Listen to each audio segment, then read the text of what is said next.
시편 41편 1절에서 13절 말씀입니다. 복 있는 사람이라는 제목으로 하나님 말씀 묵상하도록 하겠습니다. 1절, 2절 말씀 제가 받들어 읽겠습니다. 가난한 자를 보살피는 자에게 복이 있으며 재앙의 날에 여호와께서 그를 건지시리로다. 여호와께서 그를 지키사 살게 하시리니 그가 이 세상에서 복을 받을 것이라. 주여 그를 그 원수들의 뜻에 맡기지 마소서. 시편 전체는 150편으로 되어 있죠. 150편으로 되어 있는데 시편은 한 권의 책이 아니라 시편은 5권으로 되어 있다. 이렇게 이제 우리가 시편을 시작할 때 말씀을 나눴잖아요. 그래서 시편이 150편으로 되어 있는데 이게 이제 오늘은 시편이 5권으로 되어 있다고 말씀드렸죠. 그런데 1권은 1편부터 41편까지가 1권이에요. 그래서 오늘 시편 41편이 이제 1권으로 1권의 이제 마지막 편인데 흥미롭게도 시편 1편이 복 있는 사람에 관해서 기록되어 있잖아요. 이렇게 복 있는 사람은 악인들의 꾀를 따르지 아니하며 죄인들의 길에 서지 아니하며 오만한 자들의 자리에 앉지 아니한다. 이게 이제 시편 1편이 이렇게 시작되어지는데 시편 41편이 1권의 마지막이니까 이제 시작도 복 있는 사람, 또 마지막도 복 있는 사람에 관해서 하나님의 말씀이 되어 있어요. 그래서 오늘은 시편 41편의 말씀을 복 있는 사람은 이라는 제목으로 하나님 말씀을 상고해 보도록 하겠습니다. 복 있는 사람은 어떤 사람이냐? 근데 이 복 있는 사람에 대해서 우리가 생각하는 것과는 조금 다른 말씀을 해 주셔요. 근데 이게 참 더 의미 있는 하나님의 말씀이기 때문에 우리가 마음판에 새겨두어야 됩니다. 복 있는 사람은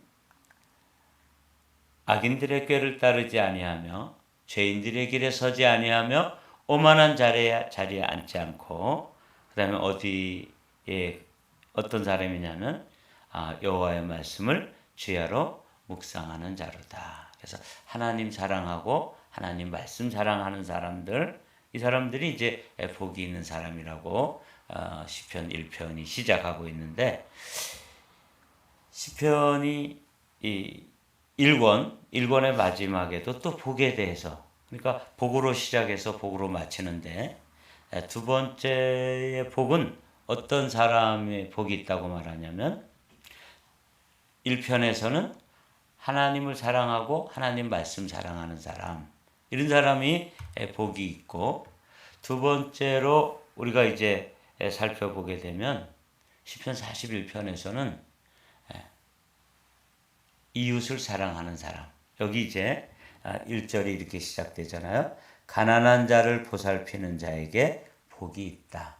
똑같이 1편에서 나온 히브리어가 아슈레라고 하는 게 이제 복이 있다 하는 뜻인데, 이 41편에서도 복이 있다 하는 똑같은 단어가 쓰였는데, 근데 대상이 좀 달라요. 첫 번째 복이 있는 사람은 주야로 하나님 말씀을 묵상하고 하나님 사랑하고 하나님의 사랑을 바라보는 사람들이 복이 있다고 말씀하셨는데, 시편 41편에서는 가난한 자를 보살피는 자에게 복이 있다. 이거에 대해서 이제 우리가 조금 말씀을 생각해 봐야 됩니다. 여기 가난한 자라는 것은 그냥 우리가 얼핏 생각하면 그냥 경제적으로 먹을 것이 없고 또 좀 궁핍하고 이런 사람들을 이제 가난하다고 생각할 수 있잖아요. 근데 여기서 시편 41편에서 말하는 가난한 자는 여러분들이 개념 정리를 해 놓으신다면 무엇인가 부족하고 없는 사람이에요. 한번 없는 사람들을 생각해 볼까요? 제일 먼저 떠오르는 게 이제 돈이 좀 부족하고 먹을 거 없는 사람, 이런 게 진짜 가난한 사람들이죠. 근데 여기에 가난한 사람들은 그보다 더 넓은 의미에서 없는 사람이에요.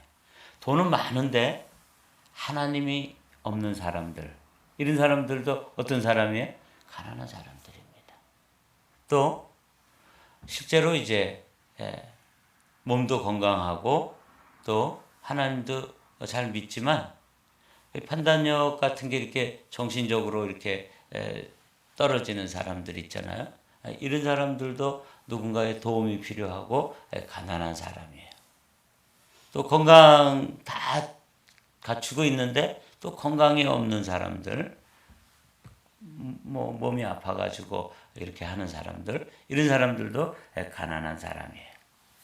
가난한 자를 보살피는 자에게 복이 있으며, 그러니까 여기 가난하다는 것은 뭔가 이렇게 사회적 약자, 또 도움이 필요한 사람들, 또 실제로 경제적으로 아주 어려운 사람들 뿐만 아니라 건강이 없거나 또 마음이 정신 세계가 하나님의 그 사랑이 베풀어져도 그 마음의 세계가 하나님의 사랑을 다 깨달아 알 수 없는 그런 사람들까지도 다 가난한 사람들이라는 거죠. 가난한 자를 보살피는 자에게 복이 있으며 재앙의 날에 여호와께서 그를 건지시리로다. 여호와께서 그를 지키사 살게 하시리니 그가 이 세상에서 복을 받을 것이라. 주여 그를 그 원수들의 뜻에 맡기지 마소서. 그러니까 이제 이 다윗이 인생을 쭉 산 다음에 복 있는 사람이 하나님을 사랑하는 사람, 그리고 그 하나님의 사랑을 깨닫고 또 하나님의 사랑이 부음받은 후에 그 사랑이 이웃 사랑으로 흘러가는 것. 그래서 이웃의 가난한 자들, 정말 무엇인가 도움이 필요하고 결핍되어지고 궁핍하고 없이 사는 사람들을 향해서 하나님의 사랑이 흘러가는 사람이 복이 있다. 이렇게 지금 다윗이 우리에게 가르쳐 주는 거예요. 이건 굉장히 소중한 원리, 우리가 이제 신앙의 원리 중에 하나다. 여러분들이 그렇게 정리를 하시면서 이 말씀을 들으십시오. 그러니까 사랑을 받았으면 그 받은 사랑을 가지고 또 누군가를 사랑해야 되는 것이죠. 예수님이 말씀해 주셨잖아요.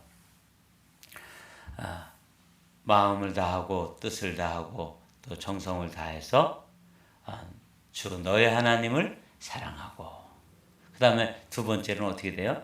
그 사랑이 받아졌으면, 그 사랑이 내 마음속에 깨달아졌으면 내 이웃을 내 몸과 같이 사랑하라. 이게 이제 주님의 말씀인데, 다윗은 시편 1편에서는 하나님을 사랑하는 사람, 주야로 여호와의 말씀을 묵상하는 사람, 이 복 있는 사람이고, 그리고 시편에 쭉 40편까지 다 쓰고 41편에 가서 그가 깨달은 그 깊은 깨달음은 하나님을 사랑하는 사람일 뿐 아니라 누구를? 이웃을 사랑하는데, 특별히 무엇인가 결핍되어지고 궁핍하고 없고 가난한 사람이라고 표현되어지는 그런 약한 자들을 위해서 자신이 받은 사랑을 흘러보내는 것이죠. 팔레스타인 지역에는 갈릴리 호수가 있고, 또 그 갈릴리 호수에서 이렇게 요단강이 흘러가서 밑에 사해 바다가 있어요. 근데 이제 이 두 바다가 똑같이 같은 지형에 있는데, 갈릴리 호수는 그 헐몬산으로부터 흘러내려오는 그 물을 받아가지고 거기에는 온갖 물고기가 살고 있어요. 혹자에 의하면 153종류의 물고기가 살고 있다. 이제 그렇게 말하는 이도 있어요. 저는 뭘 가보지 않았기 때문에, 또 확인해 보지 않았기 때문에 잘 모르지만, 갈릴리 호수는 베드로라든지 야고보라든지 요한 같은 이가 거기서 물고기를 잡아서 생계를 이어갈 만큼 살아있는 호수다, 그 말이에요. 자, 그런데 그 호수의 물을 받아가지고 똑같은 물을 받았는데 받기만 하고 내보내지를 않는 사해바다는 죽음 바다예요. 거기는 아무런 생명체가 살 수가 없고 염분 농도가 높아가지고 죽음의 바다다. 염해라고도 부르지만 사해라고도 부르잖아요. 이 두 바다의 차이는 딱 한 가지예요. 갈릴리 호수는 받은 사랑을 또 누구에겐가 흘려보내줬을 때 그 갈릴리 호수는 생명력을 유지하고 있는데, 사해바다는 그 물을 요단강을 통해서 받았는데 아무에게도 흘려보내지를 않아요. 자기는 받기만 하는 거죠. 오늘 시편 1편, 시편 41편에서 이 사실을 다윗이 이야기해 주는 거예요. 우리가 하나님의 사랑을 경험하잖아요. 말씀을 통해서, 또 기도 응답을 통해서 이런저런 모양으로 우리가 하나님 사랑을 받았으면 그 사랑을 받은 사람으로서 어떻게 해야 되는 거예요? 그 사랑을 갈릴리 호수처럼 흘려보내야지만 살아있는 생명력을 가진 그런 사람이 된다는 거예요. 그런 나무가 무슨 나무라고요? 생명나무라고요. 그런데 하나님의 사랑을 받았어요. 또 많이 은혜를 받았어요. 그런데 그 은혜를 받고 사랑을 받았음에도 불구하고 그 받은 사랑을 아무에게도 흘려보내지 않으면 그거는 사해바다와 같이 죽음의 바다가 되는 것이죠. 죽음의 나무가 되는 것이에요. 다윗은 이 원리를 시편 41편에서 우리에게 가르쳐 주는 거예요. 1절 말씀이 그런 뜻입니다. 오늘은 여러분들이 이 1절 말씀을 이제 잘 마음에 간직하시면 이 시편 41편 전체를 이해하시게 됩니다. 가난한 자를 보살피는 자에게 복이 있으며 재앙의 날에 여호와께서 그를 건지시리로다. 여호와께서 그를 지키사 살게 하시리니 그가 이 세상에서 복을 받을 것이라. 주여 그를 그 원수들의 뜻에 맡기지 마소서. 이제 계속 이 시편 41편을 읽어보면 사실은 다윗이 지금 이렇게 말하는 이렇게 시편 41편 1절에서 가난한 자들에게 돌보고 그들에게 사랑을 흘려보내고 그들에게 은혜를 베푸는 삶, 이게 복이 있다고 하는 것이 왜 그런지를 쭉 자신의 경험을 한 가지 이야기하는데, 굉장히 자신이 건강이 아주 몹시 힘든 병에 이렇게 그 병치레를 한 그 경험이 있단 말이죠. 그렇게 자기가 건강이 없어졌어요. 건강이 약해져 가지고 이제 건강이 필요한 때니까 자기도 누가 된 거예요? 가난한 자가 된 것이죠. 근데 자기에게 와서 그 자기가 건강이 이제 약해져 가지고 아주 병치를 하고 있는 동안에 자기 주변의 사람들을 이제 어떤 사람들이 오는지 그 다윗이 만난 사람들을 이야기하고 있어요. 한번 볼게요. 여호와께서 그를 병상에서 붙드시고 그가 누워 있을 때마다 그의 병을 고쳐 주시나이다. 내가 말하기를 여호와여 내게 은혜를 베푸소서. 내가 주께 범죄하였사오니 나를 고치소서 하였나이다. 아마 어떤 원인에 의해서 건강을 잃게 됐는지는 모르지만 다윗이 하나님 앞에 죄를 지었던 한 가지가 떠올랐던 것 같아요. 모든 병이 죄 때문에 오는 건 아니지만 또 어떤 경우에는 우리가 하나님 앞에 죄를 범하고 그 우리가 심었던 그 죄와 악으로 인해서 병에 걸리는 경우가 있는데, 다윗의 경우는 아마 그런 경험을 했던 것 같아요. 그래서 이제 그 건강을 잃고 하나님 앞에 그 병이 치유되기를 위해서 기도하고 있는 모습을 지금 다윗이 3절과 4절에서 이야기하고 있는 거예요. 나의 원수가 내게 대하여 악담하기를 그가 어느 때에나 죽고 그의 이름이 언제나 없어질까 하며 나를 보러 와서는 거짓을 말하고 그의 중심에 악을 쌓았다가 나가서는 이를 널리 선포하오며. 다윗이 이제 병들어 있는데 다윗이 빨리 죽었으면 좋겠다. 그렇게 생각하는 사람들이 있었던 거죠. 그러니까 참 우리 주변에도 이런 사람이 있을까요? 하여튼 그거 어느 때나 죽고 그의 이름이 언제나 없어질까? 그러니까 이름이 없어진다는 게 사람들의 기억 속에서 사라지는 거예요. 아유 저거 빨리 죽었으면 좋겠어. 이제 이런 그 다윗의 대적자들이 있었는데 그 사람들이 또 신방으로 온 거예요. 그리고 나를 보러 와서는 거짓말로 다윗은 다 누워가지고 지금 건강이 잃었을 때 건강이 안 좋았을 때 이제 평상에 누워 있는데 와가지고 말을 하는데 아주 거짓말을 했다는 거예요. 아 이제 빨리 낫겠네요. 빨리 건강 회복하세요. 쾌유하십시오. 그러면서 뭐 기도도 해주고 뭐 이렇게 정말 마음으로 위해 주는 것처럼 이야기하고 속마음으로는 뭐예요? 저거 빨리 죽었으면 좋겠다. 아 귀신은 뭐해? 저런 거 안 데려가고 막 이런 생각하고 있는 걸 다윗이 이렇게 보면서 아 이 사람은 나에게 진심으로 다가온 게 아니구나. 죽나 안 죽나 보러 간 거구나. 이제 이렇게 알았던 거죠. 그래서 나가서는 다윗 이제 곧 죽을 거야. 가보니까 뭐 희망이 없어. 소망이 없던데 뭐 이렇게 막 악담을 하고 다니는 그런 경험을 한 거예요. 나를 미워하는 자가 다 하나같이 내게 대하여 수근거리고 나를 해하려고 꾀하여 이르기를 악한 병이 그에게 들었으니 이제 그가 눕고 다시 일어나지 못하리라 하오며 내가 신뢰하여 내 떡을 나눠 먹던 나의 가까운 친구도 나를 대적하여 그의 발꿈치를 들었나이다. 어떤 상황인지 좀 이렇게 이해가 되나요? 다윗이 아주 뭐 없을 병에 깊은 병에 이렇게 시름시름 앓고 있는데 사람들이 이제 아주 친한 친구까지도 함께 떡을 먹었다는 게 이제 함께 식사도 하고 아주 정말 잘 지냈던 그런 친구들까지도 마음이 변해가지고 저거 왜 빨리 안 죽나 이렇게 서로 뭐 수근거리고 그렇게 했다는 거죠.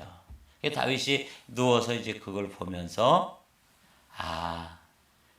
가난한 자에게 사랑을 베풀고 뭔가 이렇게 힘이 없는 자에게 또 지금 건강이 약해진 사람에게 와서 정말 그 사람의 영혼을 돌보아 주는 게 그게 복 있는 사람이구나. 이렇게 이제 다윗이 깨닫고 있는 거예요.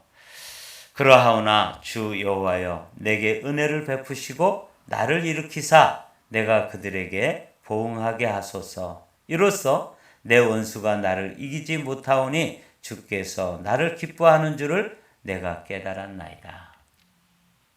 기뻐하시는 줄을 내가 알았나이다. 이렇게 돼 있잖아요. 다윗이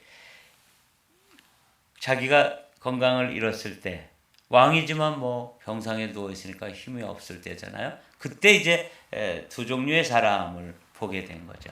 진짜 다윗을 염려해주고 다윗의 그 아픈 상황을 염려해주고 또 돌봐주는 사람, 이런 사람들도 있고 그 틈을 이용해가지고 저거 빨리 죽었으면 좋겠다. 저 빨리 죽어서 그 이름이 사람들의 기억 속에서 사라졌으면 좋겠다.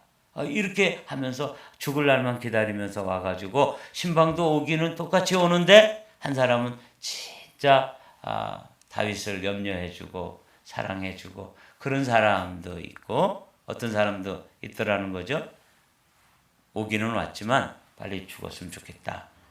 죽어서 저의 이름이 없어졌으면 좋겠다. 이렇게 하는 걸 보면서 이제 다윗이 깊은 깨달음을 얻는 거예요. 복 있는 사람은 하나님을 사랑하고 그 하나님의 사랑을 깨달았으면 그 사랑을 삶 속에서 보이는 사람들에게, 특별히 오늘은 가난한 자라 그랬는데 가난한 자는 없는 사람이라 그랬어요. 돈이 없는 사람, 먹을 게 없는 사람, 건강이 없는 사람, 또 분별력이 없는 사람, 또 마음에 믿음이 없는 사람, 이게 다 가난한 사람인데 그 가난한 사람을 돌보고 그 가난한 사람들을 사랑하는 것도 복이 있구나. 다윗은 이 깨달음으로 실제로 이제 실천한 것을 역사 속에서 우리는 봐요. 다윗에게 있어서 가장 다윗을 아프게 했던 사람이 누구냐면 사울이라고 하는 임금이었잖아요. 그런데 자신을 죽이려고 하고 몇 번이나 그 죽음의 그 위험한 상황에서 이제 가슴을 쓸어내리면서 피하기도 하고 살아남았던 거죠. 그런데 이제 하나님께서 그 사울 왕과 사울 왕의 아들 요나단을 하루아침에 이제 전쟁터에서 전사하도록 그렇게 이제 상황이 역사가 흘러가요. 그런데 그 요나단의 아들 가운데 급히 도망을 치다가 그만 다리가 부러져 가지고 안진뱅이가 된, 그래서 절뚝발이가 된 그런 장애인이 있었습니다. 다윗이 그 무비보셋을 이렇게 찾아다가 자기 상에 앉히고 그 무비보셋에게, 그 가난한 자죠, 그에게는 뭐가 없냐면 건강이 없는 거예요. 그러니까 무비보셋은 참 다윗이 그 받은 사울로부터 받았던 그 아픔을 생각하면 그냥 당장 처치해 버려도 시원치 않을 그 사람인데 다윗이 뭘 하고 있어요? 그 사람을 잘 돌봐줍니다. 저는 이 시편 41편을 보면서 사랑은 두 종류인데 하나님 사랑을 받은 것, 그리고 받은 사랑을 또 누군가를 흘려보내는 것, 그래서 사랑을 가지고 이웃 사랑하는 거죠. 이 다윗은 이것을 깨닫고 자기가 깊은 병에 걸렸을 때 사람들이 하는 행동을 보면서 깨달았던 거예요. 아, 복 있는 사람은 가난한 자를 돌보고 베푸는 게 진짜 복이 있는 사람이구나. 사랑하는 성도 여러분, 시편 41편을 이제 1권을 마치면서 오늘 시편 41편을 이제 1권을 마쳤으니까 책거리를 해야 되잖아요. 이 책거리를 하면서 우리가 깨달아야 될 소중한 것이 뭐냐면, 우리가 이제 하나님을 사랑하는 사람들인데 하나님을 사랑한다고 하는 것은 누구를 사랑하는 거예요? 가난한 사람들을 사랑하는 것이다 하는 원리를 이 다윗이 시편 1편에서 그리고 시편 41편에서 우리에게 가르쳐 주고 있어요.